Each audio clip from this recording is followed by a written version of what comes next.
నమస్తే, నేను మీ ఈశ్వర్. స్వాగతం. వార్తల్లోని ముఖ్యాంశాలు. హైదరాబాద్ నగరాన్ని మరింత అభివృద్ధి చేసేందుకు కొత్త ప్రభుత్వం ప్రణాళికలు రూపొందిస్తుంది. అందులో భాగంగా హెచ్ఎండిఏ పరిధిని పెంచాలని డిసైడ్ అయింది. ప్రస్తుతం హెచ్ఎండిఏ పరిధి 4 జోన్లుగా ఉండగా 6 లేదా 8కి పెంచాలని నిర్ణయం తీసుకున్నట్లు సమాచారం.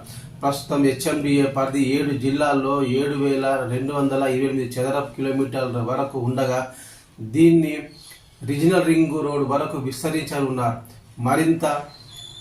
మరికొన్ని ప్రాంతాలను హెచ్ఎండిఏ పరిధిలోకి తీసుకురావడమే కాకుండా జోన్ల సంఖ్యను కూడా 6 లేదా 8 చేసేందుకు ప్రణాళికలు రెడీ చేశారు. ప్రస్తుతం మేడ్చల్ జిల్లాతో పాటు రంగారెడ్డి జిల్లాలో కొంత భాగం, సంగారెడ్డి, సిద్దిపేట, మెదక్, భువనగిరి జిల్లాల్లో కొన్ని ప్రాంతాలు, హైదరాబాద్లోని అన్ని జిల్లాలు హెచ్ఎండిఏ పరిధిలోకి వస్తాయి. 849 గ్రామాలు హెచ్ఎండిఏ మాస్టర్ ప్లాన్ కింద ఉన్నాయి. ఇక జోన్ల విషయానికి వస్తే శంషాబాద్, మేడ్చల్, గట్కేసర్, శంకర్పల్లి జోన్లు ఉన్నాయి. ప్రతి ఏడాది వాటి పరిధిలో కొత్త లేఅవుట్లు, భారీ అంతస్తుల నిర్మాణం కోసం అప్లికేషన్లు వస్తున్నాయి. గత 3 ఏళ్లలో దాదాపు 1,00,000 నిర్మాణాలకు అనుమతులు వచ్చాయి.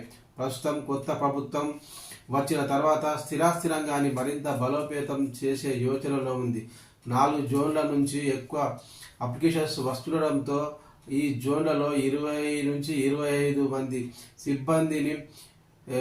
సిబ్బంది పనిచేస్తున్నారు. దాంతో దరఖాస్తుల జాప్యం జరుగుతుంది. అయితే జోన్ల సంఖ్య 6 కానీ 8 కానీ చేస్తే రెట్టింపు సిబ్బందిని నియమించడం, నిర్ణీత గడువులోనే అనుమతులు ఇచ్చి స్థిరాస్తి రంగం వేగం పెంచాలని అధికారులు భావిస్తున్నారు.